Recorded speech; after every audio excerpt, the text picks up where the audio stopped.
Hi everyone, कैसे हैं आप सब। अगर आप लोग किसी भी एग्जाम के लिए प्रिपेयर कर रहे हैं तो आई होप सो आप सबकी प्रिपरेशन अच्छी चल रही होगी। आज की वीडियो में मैं आप लोगों के साथ में डिस्कस करने वाली हूँ सीटेट के नोटिफिकेशन के बारे में। सीटेट का नोटिफिकेशन कब तक आने के चांसेस है। सीटेट का ये जो एग्जाम होगा दिसंबर में, मैं ऐसा मानती हूँ वो आप लोगों के लिए लास्ट चांस होगा। क्यों होगा वो भी बताऊंगी। तीसरी बात मैं आप लोगों के साथ में ये डिस्कस करने वाली हूँ कि आप लोग सीटेट के लिए किस तरीके से प्रिपेयर कर सकते हैं।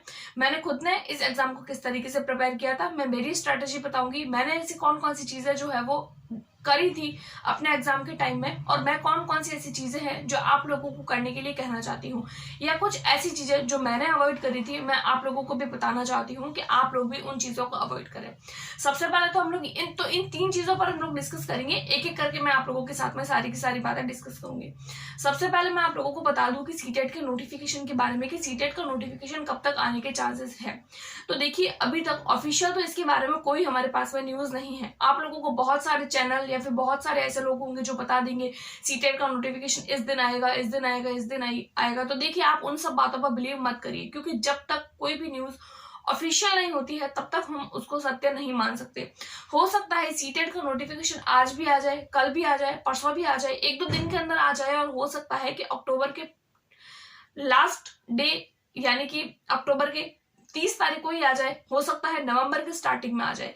लेकिन इतना श्योर है कि आएगा तो अक्टूबर नवंबर के बीच में ही आ जाएगा, यानी नवंबर स्टार्टिंग में भी आ सकता है, अक्टूबर लास्ट वीक तो चल ही रहा है। तो हो सकता है कि आप लोगों के अभी ही सीटेट का नोटिफिकेशन जल्दी ही आएगा, इस बात की उम्मीद है।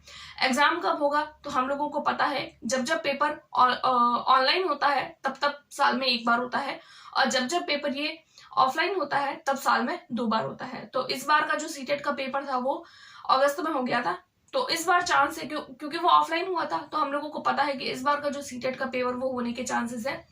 तो वो आपका पेपर दिसंबर में होने के चांसेस है। लेकिन अभी तक हमारे पास में उसका नोटिफिकेशन नहीं है, तो कहीं ना कहीं बात आती है कि हो सकता है कि दिसंबर में पेपर नहीं होंगे, हमारा पेपर जनवरी में हो जाए।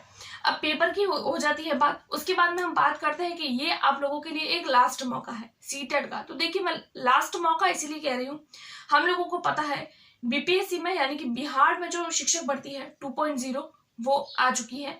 बहुत सारे कैंडिडेट हैं जिन्होंने सीटेट क्लियर कर रखा है, लेकिन बहुत सारे कैंडिडेट ऐसे भी हैं जिन्होंने अभी तक सीटेट का पेपर क्वालिफाई ही नहीं किया है, लेकिन वो लोग चाहते हैं कि वो बिहार में शिक्षक भर्ती के लिए अपीयर हो। यानी कि वो लोग चाहते हैं कि वो पेपर दे, उस एग्जाम को क्वालिफाई करे, ताकि वो बिहार में टीचर बन सके। और बिहार में टीचर बनने के लिए आप सबको पता है कि हमारे पास में सीटेट का सर्टिफिकेट होना जरूरी है। तो जिन लोगों ने सीटेट का एग्जाम नहीं दिया है वो चाहते हैं कि उनका जल्दी से जल्दी नोटिफिकेशन आए। क्या उन लोगों को अपीयर किया जाएगा या नहीं किया जाएगा, सीटेट उनके पास में नहीं है सर्टिफिकेट, लेकिन फिर भी वो अभी वाले बीपीएससी के पेपर में बैठना चाहते हैं। तो मैं आप लोगों को बता दूं, अभी जब बीपीएससी का फर्स्ट टर्म वाला पेपर हुआ था तब भी सीटेट अपीयर वालों को अपीयर किया गया था। यानी कि जिन कैंडिडेट्स ने सीटेट का सिर्फ फॉर्म भरा था तो उन लोगों को भी बीपीएससी के लिए एलिजिबल किया गया था। तो हो सकता है कि इस बार का जो सीटेट का पेपर हो वो, उसका अभी तक नोटिफिकेशन तो नहीं आया है, लेकिन बीपीएससी के पेपर के लिए आप लोगों को अपीयर कर दिया जाए। तो अगर आप लोग बीपीएससी के एग्जाम में बैठना चाहते हैं तो आप लोगों को इस चीज के लिए निश्चिंत होने की जरूरत है, क्योंकि आप लोगों को, अगर आपके पास में सीटेट का सर्टिफिकेट नहीं भी है तो भी आप लोगों को जो है वो बिहार शिक्षक भर्ती वाले पेपर में बैठने दिया जाएगा। उसके बाद में हम बात करें इस एग्जाम की प्रिपरेशन की, तो देखिए, मैंने बहुत बार अपनी वीडियोस में बताया है, आप लोगों को कुछ कुछ ऐसी बातें होगी जो ध्यान रखनी है। मैंने कौन कौन सी बातें इस एग्जाम के लिए ध्यान रखी थी वो मैं आप लोगों को बता देती हूँ। देखिए, सबसे पहले तो मैंने किया था इसके लिए अपना सिलेबस डाउनलोड किया था। सिलेबस डाउनलोड करने के बाद मैंने उसके अंदर सारे के सारे जिस जिस सब्जेक्ट में जो जो टॉपिक आने वाले हैं उन सारे टॉपिक को अपने माइंड में सेट कर लिया था। मान लीजिए साइकोलॉजी है, तो साइकोलॉजी के कितने कितने टॉपिक हैं हर एग्जाम में, यानी कि हर साल के पेपर में कितने कितने क्वेश्चन कौन कौन से एग्जाम में पूछे जा रहे हैं, कौन से सन में क्या क्वेश्चन पूछा गया, क्या उसके रिगार्डिंग और भी कोई क्वेश्चन है जो फिर से पूछा गया।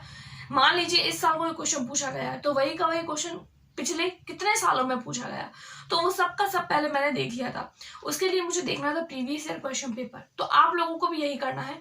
सबसे पहले आप लोगों को डाउनलोड करना है अपना सिलेबस डाउनलोड करने के बाद में आप लोगों को करना है अपना प्रीवियस ईयर क्वेश्चन पेपर।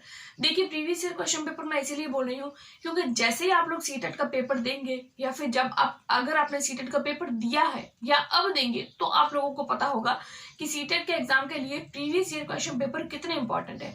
बहुत सारे कैंडिडेट ऐसे सोचते हैं कि हम लोगों ने एनसीईआरटी पढ़ लिया है, सिलेबस को अच्छे से देख लिया है, हम लोगों ने टेक्स्ट जो सीरीज है वो भी लगा दी है, बहुत सारे क्वेश्चन प्रैक्टिस भी कर ली है, तो हम लोगों का सीटेट क्वालिफाई हो जाएगा। लेकिन फिर भी वो क्वालिफाई नहीं कर पाते हैं। उसका मेन रीजन यही है कि वो लोग प्रीवियस ईयर नहीं करते हैं। आप लोगों ने जितने भी टीचर्स होंगे जो सीटेट के लिए प्रिपेयर करवाते हैं या जिन्होंने खुद ने सीटेट को क्वालिफाई किया है या जो सीटेट के बारे में जानते हैं, तो वो सब आपको यही सजेशन करेंगे कि आप लोगों को प्रीवियस ईयर क्वेश्चन पेपर करना है। क्योंकि मैंने खुद ने भी किए हैं, मैंने खुद ने भी इतने सालों के प्रीवियस ईयर क्वेश्चन पेपर किए हैं, मुझे खुद को भी इस बात का अंदाजा है कि कितनी बार जो है वो क्वेश्चन रिपीट होते हैं। रिपीट का मतलब है ये नहीं है कि एक क्वेश्चन पूछा गया वही का वही क्वेश्चन आप लोगों को अगले साल फिर से पूछ लिया गया, इसका मतलब ये बिल्कुल भी नहीं है। रिपीट होने का मतलब है उसके रिगार्डिंग आप लोगों से, मान लीजिए कोई टॉपिक है, प्याजे से रिगार्डिंग कोई एक क्वेश्चन पूछा गया, तो अगले साल आप लोगों को प्याजे से उसी टॉपिक से यानी कि उसी एक पॉइंट से आसपास घूमता फिरता आप लोगों को फिर से क्वेश्चन नजर आएगा। तो आप लोगों को खुद ब खुद समझ आ जाएगा जब आप लोग प्रीवियस ईयर करेंगे, उसके बाद में जब आप लोग एग्जाम देने जाएंगे तो आपको खुद समझ आएगा कि प्रीवियस ईयर कितना इंपॉर्टेंट है। उसके बाद में हम बात करते हैं तैयारी की। प्रीवियस ईयर तो कर लेंगे, तैयारी कहाँ से करें? तो तैयारी देखिए, अगर आप लोग पेपर 1 के लिए प्रिपेयर कर रहे हैं तो मैं हमेशा बोलती हूँ आप लोगों को एनसीईआरटी पढ़नी है। पेपर 2 के लिए प्रिपेयर कर रहे हैं तो भी एनसीईआरटी पढ़नी है, क्योंकि इस एग्जाम में कोई नेगेटिव मार्किंग नहीं है किसी भी तरीके की, सिर्फ क्वालिफाइंग पेपर है। 150 में से 90 मार्क लाने होते हैं, 90 मार्क वाला भी इसके अंदर पास हो जाता है, आप लोगों को सर्टिफिकेट मिल जाता है। उसके बाद में आप लोग जो है वो किसी भी सेंट्रल गवर्नमेंट या फिर ऐसे स्टेट एग्जाम जिसके लिए सीटेट कंपलसरी होता है उसमें आप लोग बैठ सकते हैं। उसके बाद में हम बात करें एक ऐसे टॉपिक की कि हम क्या ऐसा अवॉइड कर रहे हैं इस एग्जाम के लिए। तो देखिए आप लोगों को क्या नहीं करना है सीटेट के पेपर के लिए, आप लोगों को क्या नहीं करना है। आप लोगों को, अगर आप लोग लैंग्वेज चूज करते हैं, हम लोगों को पता है सीटेट के एग्जाम के लिए हम लोगों को लैंग्वेज चूज करनी होती है, लैंग्वेज फर्स्ट, लैंग्वेज सेकंड। आप लोगों ने हिंदी, इंग्लिश, संस्कृत, उर्दू, गुजराती, कोई भी लैंग्वेज रख, क्योंकि बहुत सारे लैंग्वेजेस होती है। मैं जनरल हिंदी इंग्लिश की बात करूंगी क्योंकि मेरी वही थी। हिंदी और इंग्लिश की अगर मैं बात करूं तो हम लोग क्या करते हैं, बहुत सारे कैंडिडेट सिलेबस नहीं देखते हैं, बिना सिलेबस देखे ही ग्रामर पढ़ना स्टार्ट कर देते हैं। तो देखिए आप लोगों को ग्रामर नहीं पढ़नी है। मैं इस एग्जाम के लिए हमेशा बोलती हूँ सीटेट के एग्जाम के लिए हम लोगों को ग्रामर बिल्कुल भी नहीं पढ़नी है, बल्कि अगर आप लोग लैंग्वेज वाला पोर्शन कर रहे हैं तो लैंग्वेज वाला पोर्शन तो आप लोगों के लिए बहुत ज्यादा स्कोरिंग होता है, क्योंकि हमको इस एग्जाम में सिर्फ नकल ही करनी होती है। देखिए नकल करने का मतलब ये नहीं है कि आप लोगों को जो है वो आसपास के लोगों को पूछ के आप अपने क्वेश्चन सॉल्व कर देंगे। नकल करने का मतलब ये है, लैंग्वेज वाले में पोर्शन में आप लोगों को सिर्फ और सिर्फ पैसेज पूछे जाते हैं, पैसेज के कॉन्टेक्स्ट में क्वेश्चन आते हैं, पैसेज को पढ़ना है, केयरफुली पढ़ना है, उसमें से आंसर करना है। अगर ग्रामर भी है तो पैसेज के कॉन्टेक्स्ट में पूछी जा रही है। तो इतनी नॉर्मल ग्रामर तो हम लोगों की शुरू से ही अच्छी होती है कि हम लोग नॉर्मल बेसिक ग्रामर जो है वो आराम से क्वेश्चन कर सकते हैं। तो आप लोगों को अलग से ग्रामर नहीं पढ़नी है, बल्कि आप लोगों को पैसेज की प्रैक्टिस करनी है। पैसेज की प्रैक्टिस इज मस्ट, क्योंकि कई बार कैंडिडेट क्या करते हैं, वो सोचते हैं कि ग्रामर तो आनी नहीं है तो मतलब हम कुछ भी ना पढ़े, क्योंकि अगर आप लोग पैसेज की प्रैक्टिस ही नहीं करेंगे तो आप एग्जाम टाइम में पैसेज वाले क्वेश्चन को सॉल्व नहीं कर पाएंगे। ये मेरा खुद का एक्सपीरियंस है, मैंने खुद ने भी पेपर दिया है, तभी मैं आप लोगों को बार बार बोल रही हूँ पैसेज प्रैक्टिस इज मस्ट, बहुत ज्यादा जरूरी है, क्योंकि बिना प्रैक्टिस के आप लोग कोई भी क्वेश्चन सॉल्व नहीं कर पाएंगे, चाहे किसी भी सब्जेक्ट के लिए हो।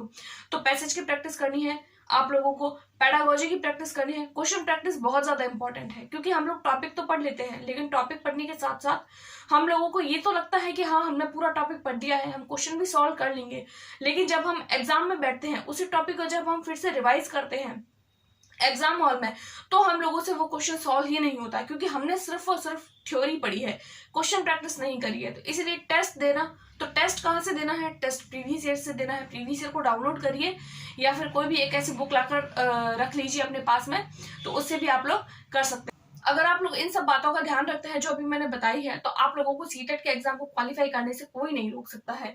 तो आई होप आपको वीडियो पसंद आई होगी। Thanks for watching.